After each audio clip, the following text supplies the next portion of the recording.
Most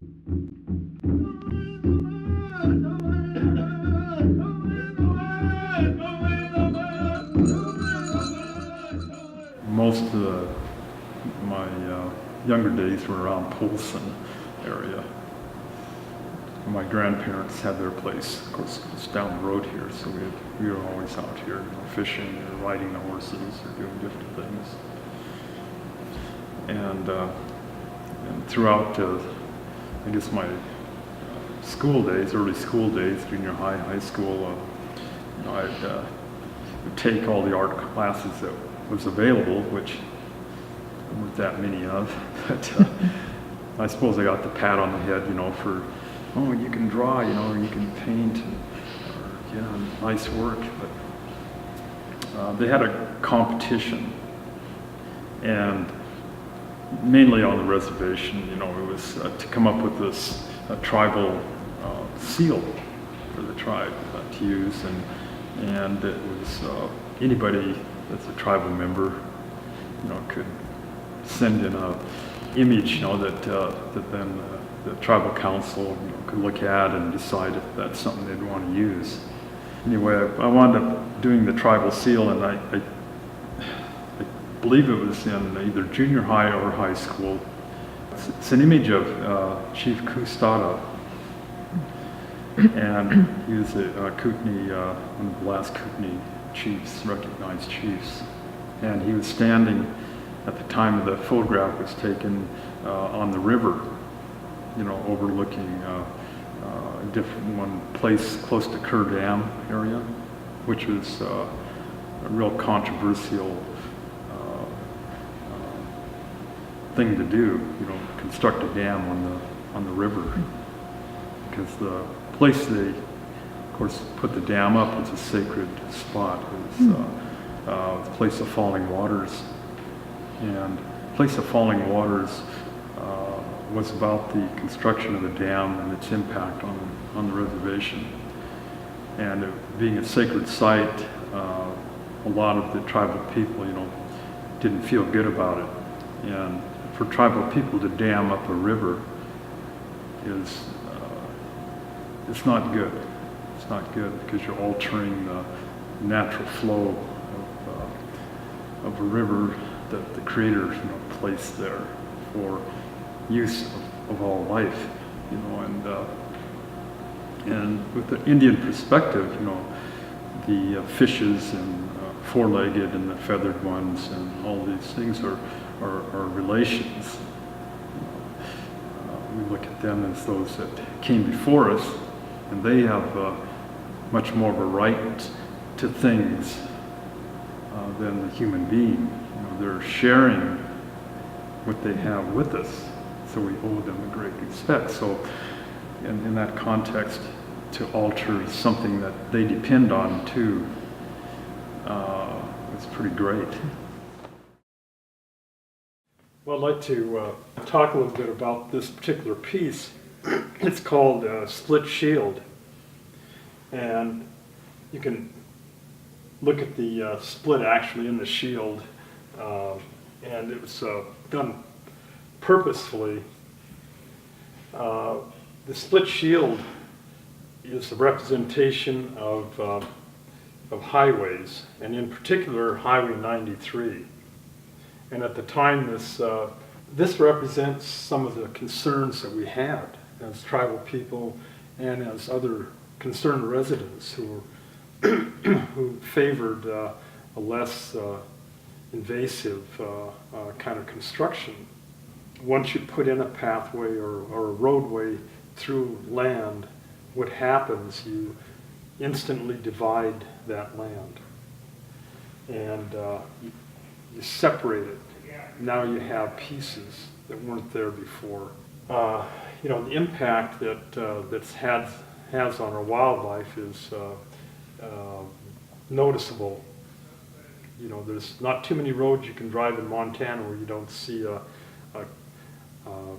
deer or smaller animals, turtles and things in the summer that have been killed. And as you look at the print, you'll see different elements incorporated in the prints. All the paper that you see here is handmade paper. The images that you see little photographs, torn photographs, the segments collaged in, and of course the reproduction of like an actual tire tread through here too is reminiscent of what you'd also see if you were driving 93. I incorporated the eagle feather type of image in the print, and the eagle feathers themselves will have different things collaged or drawn into the feather, and they're usually vehicles or they're heavy equipment kinds of stuff, or they're trucks, cars, things that you'd see driving 93, but also things that would be utilized in the construction. Glass beads incorporated here, kind of representing, some of the impact also it has on our animals and other things. The hand print you see here is my hand, and again the shield, represents who you are, as a person, and the little turtles that you see, these are actually turtle beads. They're glass beads, and I put those in there, just in reference and respect of the turtle that has a real difficult time crossing the highway. We were able to incorporate overpasses and underpasses now, what we call animal corridors, that have really greatly assisted, the migratory habits of the animals, and to consider their travel. So you still see animals, that didn't make the crossing, but at least in some areas, they're able to do that without being harmed. So that was huge, because it's the only highway, I believe, in Montana, and very few in the country, that have made concessions for the animals. This art piece, our print, it's called Buffalo, Thinking of Ancestors While the Oil Trucks Run On. And this piece was done in response to the Yellowstone Pipeline Company wanting to continue their oil pipeline through our reservation, and it was there for years and years. And when the pipeline came up for renewal, the tribes went into serious negotiations. Some of the shapes in here kind of resemble the oil trucks, the different things that occurred during negotiation time.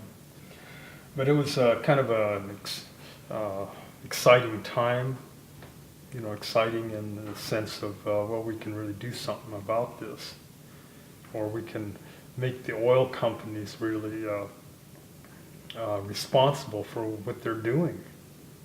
Well, eventually oil companies didn't want to be responsible, so it led to the shutting down of the pipeline, basically. And when you think of the tribe being able to do this, it's a pretty great feat.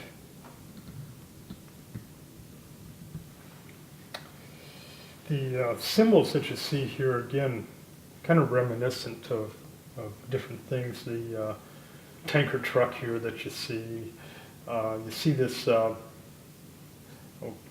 kind of geometric shape here, and if you ever followed an oil truck, you'll see these geometrics, on the back. They're the little flames and things, they're kind of warnings, there's something that they're carrying that you should be afraid of, or have some hesitation about getting too close.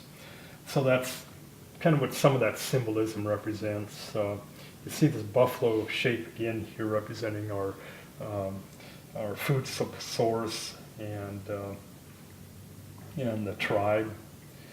And the various colors that you see kind of in and around has a couple different things. It represents, of course, some of our spirit of our tribe, but it also can represent, if